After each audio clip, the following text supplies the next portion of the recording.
Hey guys, Chris Jones again with the World's Worst Fishing. Thanks for tuning back in.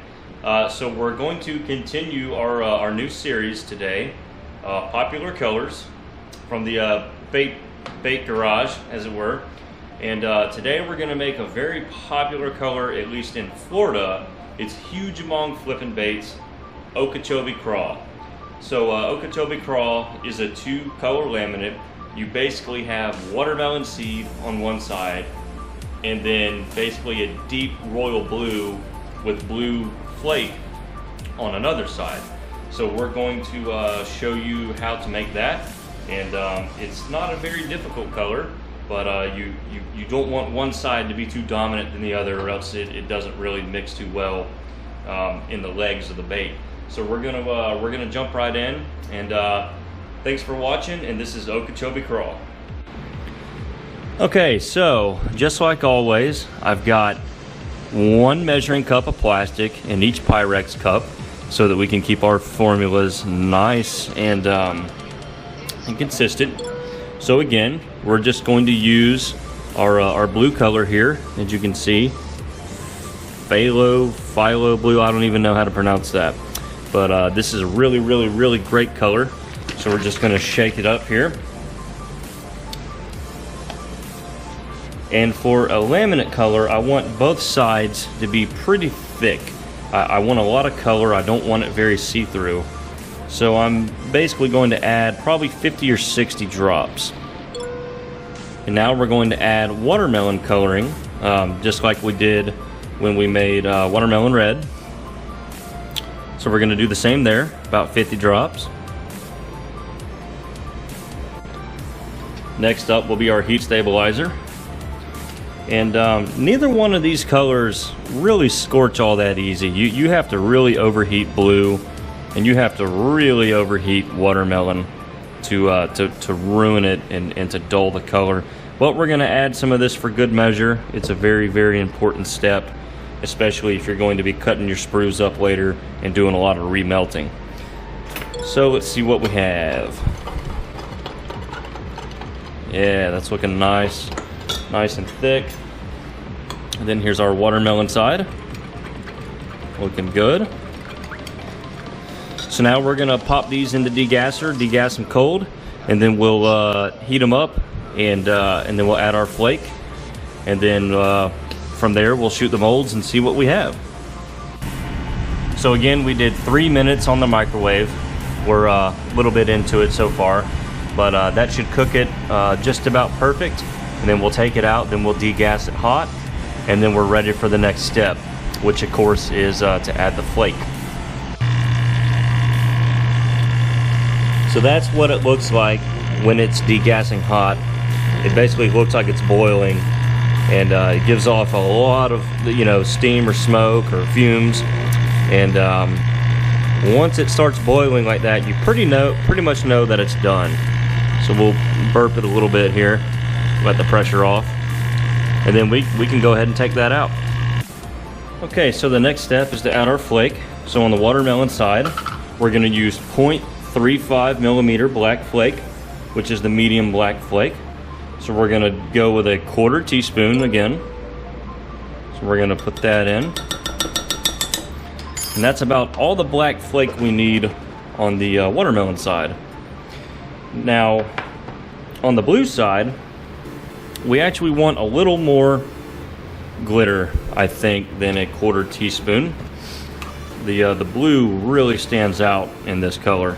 So we're going to give it a 1/4 teaspoon, and then we're going to give it another one.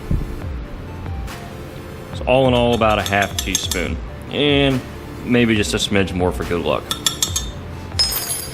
So we're going to mix these up and see what we've got.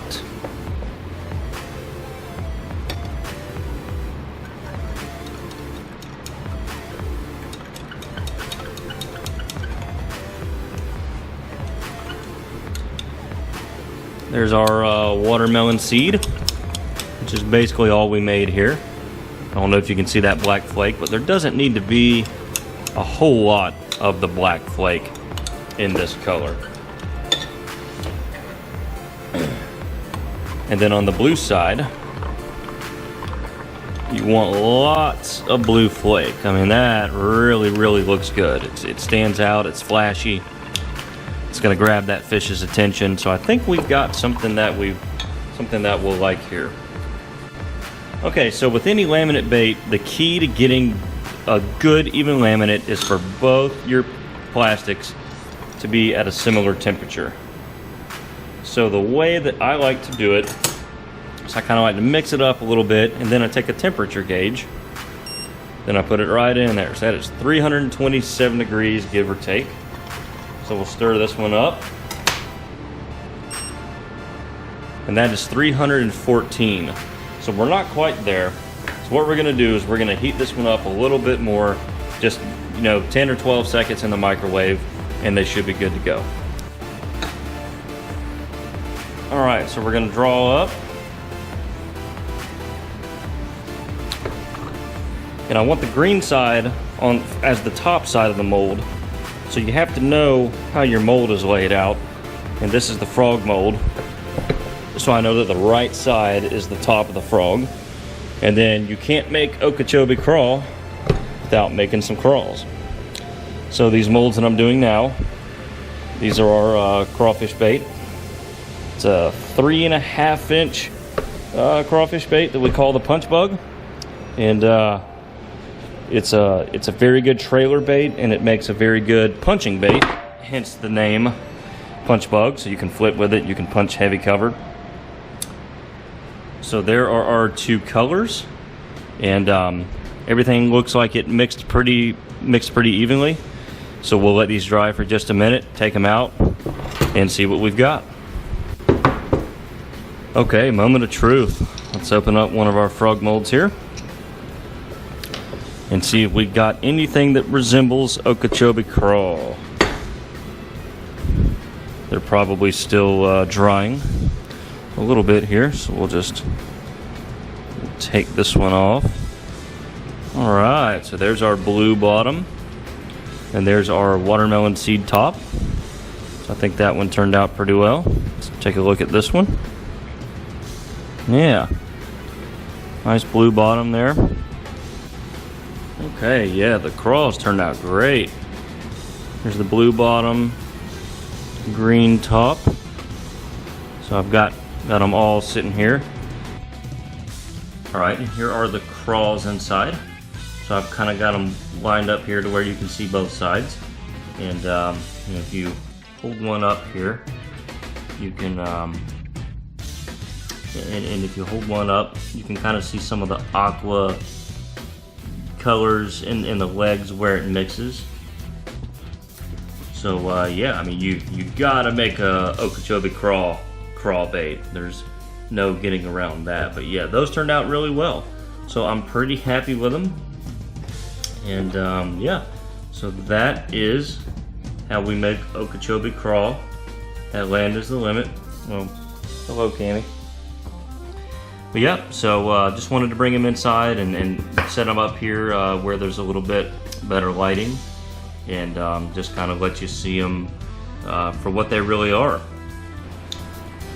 Well, hope you guys enjoyed today's episode.